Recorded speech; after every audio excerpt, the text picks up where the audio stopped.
নমস্কার, মণিমা কিচেনে সবাইকে স্বাগত। আজকের আমি পিড়িং শাক নিয়েছি। পিড়িং শাকের একটা রেসিপি বানাবো।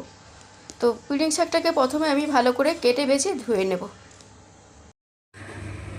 পিড়িং শাকটা কেটে বেছে ধুয়ে নিয়েছি, আর এখানে আমরা তেল গরম করে নিচ্ছি, তার মধ্যে শুকনো লঙ্কা ফোড়নে দিচ্ছি। ঠিক ভাজা হয়ে গেলে আমরা সাদা সর্ষে ফোড়নে দিয়ে দেব।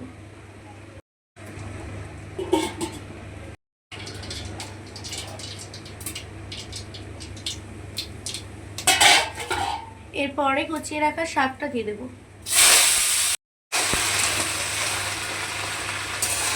এরপর পরিমাণ মতো নুন দিয়ে দেব,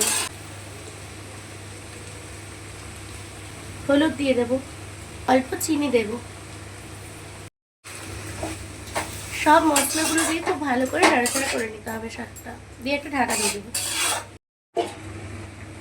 ঢাকনাটা খুলে দিয়েছি, ঠিক এরকম ভাবে দেখতে হয়েছে। এরপর সাদা তিল ছড়িয়ে দেবো।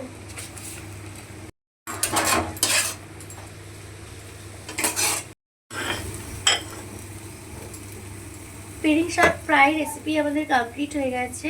এবার আমরা নামিয়ে নেব। পিড়িং শাক ফ্রাই রেসিপি কমপ্লিট হয়ে গেছে। রেসিপিটা যদি ভালো লেগে থাকে তো অবশ্যই লাইক, কমেন্ট, শেয়ার, সাবস্ক্রাইব করবেন। ধন্যবাদ।